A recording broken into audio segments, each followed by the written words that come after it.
ஹரிநாராயண துரித நிவாரண பரமானந்த சதாசிவ சங்கர நாளில் செய்யும் வினைதானில் செய்யும் இனி நாடி வந்த கோளில் செய்யும் கொடுங்கூற்றில் செய்யும் குமரேசர் இரு தாளும் சிலம்பும் சதங்கையும் தண்டையும் சண்முகும் தோளும் கடம்பும் எனக்கு முன்னே வந்து தோன்றினே.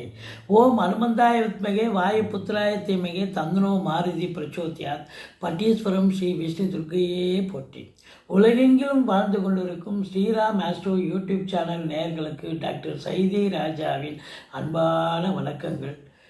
எங்களுடைய வீடியோ பார்த்து கொண்டிருக்கும் அன்பர்கள் இதுவரைக்கும் சப்ஸ்கிரைப் செய்யாதவர்கள் சப்ஸ்கிரைப் செய்து கொள்ளும்படி கேட்டுக்கொள்கிறோம். இந்த எபிசோடில் ஒரு வித்தியாசமான தலைப்பை பார்க்க போகிறோங்க. அதாவது ராசி அடிப்படையில் தான் பலன்களை சொல்லிகிட்ருக்கோம், பார்த்துட்ருக்கீங்க. ஆனால் இதில் லக்ன அடிப்படையில் பலனை சொல்ல போகிறோம். 12 லக்னத்தில் பிறந்தவர்களுக்கு குரு அதிசாரம் பெறுவதால் எந்தெந்த லக்னத்திற்கு என்னென்ன பலன்கள் கிடைக்கப் போகிறது என்பதை விரிவாக பார்க்க போகிறோம்.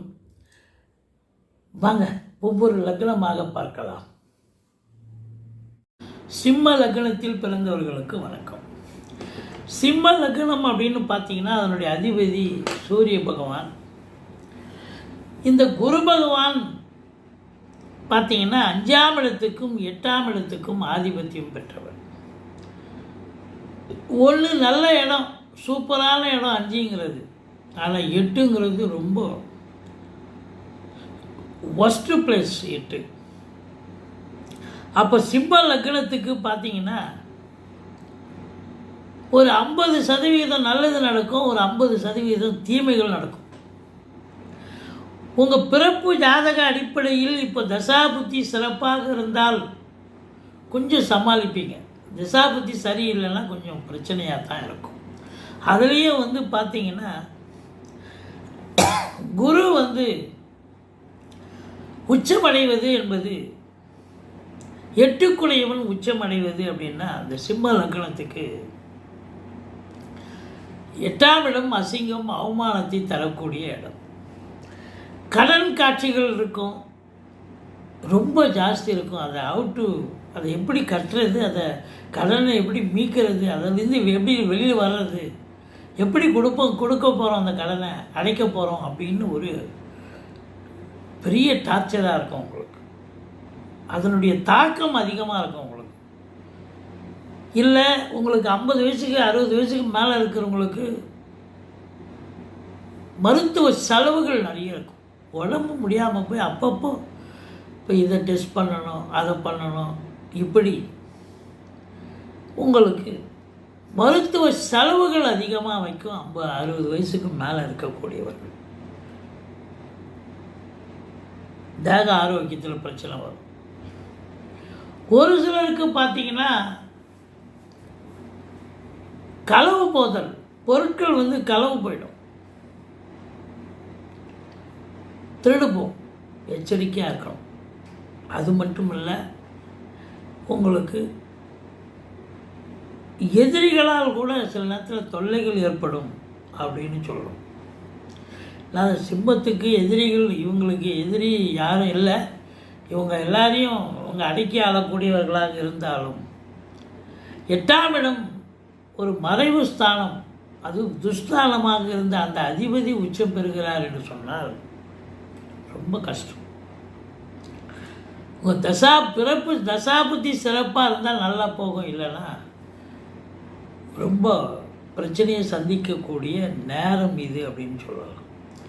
ஆனால் 5க்குடையவன் உச்சமடைகிறார் என்று சொன்னால் பிள்ளைகளுடைய வளர்ச்சி சிறப்பாக இருக்குங்க. அவங்க நல்லா படிப்பாங்க, அவங்கள வெளிநாடு அனுப்பி படிக்க வைக்கலாம். அந்த அளவுக்கு உங்கள் பசங்க நல்லா படிப்பாங்க. ஆனால் உங்களுக்கு அதுக்கான ஹைவேஜ் இருக்காது.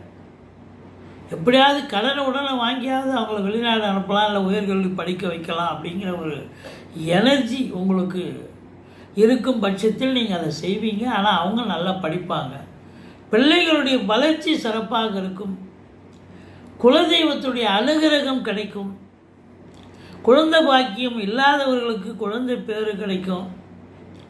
ஆனாலும் 12ல் போய் தான் உச்சம் அடைகிறார் 5க்குடையவன். செலவினங்கள் ஏற்படும்.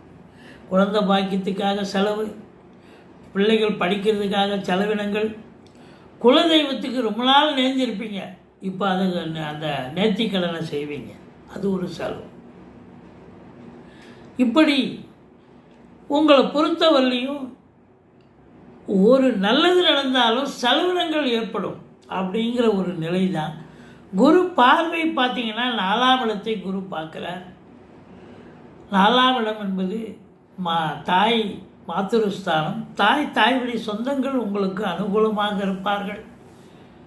வண்டி வாகனங்களை வச்சு பொழப்பு நடத்தக்கூடியவர்கள், அவங்களுக்கெல்லாம் ஓரளவுக்கு நன்மைகள் நடக்கும். மற்றபடி உங்களுக்கு 6ஆம் இடத்தை குரு பார்க்கிறார். எதிரிகளால் பிரச்சனைகள் வந்தாலும் அதை சமாளிக்கக்கூடிய ஒரு திறன் உங்களுக்கு கடவுள் ஏற்படுத்தி தருவார். மற்றபடி குரு 8ஆம் இடத்தை பார்க்கிறார். 8க்குடையவன் 8 பார்க்கிறார். அதனால் அசிங்கம் அவமானங்கள் ஒரு சிலருக்கு ஏற்படாத அளவுக்கு பிறப்பு தசாபுத்தி சிறப்பாக ஈடு கொடுக்கும் பட்சத்தில் இருந்தால் இந்த சிம்ம லக்னத்தில் பிறந்தவர்கள் இந்த குரு அதிசாரம் பெறுவது என்பது அப்படி ஒரு பெரிய நன்மைகளை எதுவும் தராது. ஒரு 60 விழுக்காடு, அதுவும் பிள்ளைகளால் நன்மைகள், பூர்வீக சொத்தால் நன்மைகள் நடக்கும். பூர்வீகத்தில் இதுவரைக்கும் இருந்து வந்த பிரச்சனைகள் ஆகலாம். அதுவும் செலவு பண்ணணும். பிள்ளைகளுக்காக சுப செலவுகள் செய்வீர்கள். அது கல்வி செலவாக இருக்கலாம், இல்லை அவங்களுக்கு ஏதாவது சீமந்தம், காது குத்து, இது போல் ஏதாவது செலவினங்கள், பிள்ளைகளால் செலவினங்கள், அது சுப செலவுகள். இல்லை வெளிநாடு போகிறாங்க, அனுப்பி படிக்க வைக்கிறீங்க, இதெல்லாம் நடக்கும். இருந்தாலும் இந்த சிம்ம லக்னத்தில் பிறந்தவர்களுக்கு இந்த குரு அதிசாரம் பெறுவதில் ஒரு 60 விழுக்காடு தாங்க நன்மைகள் நடக்கும்.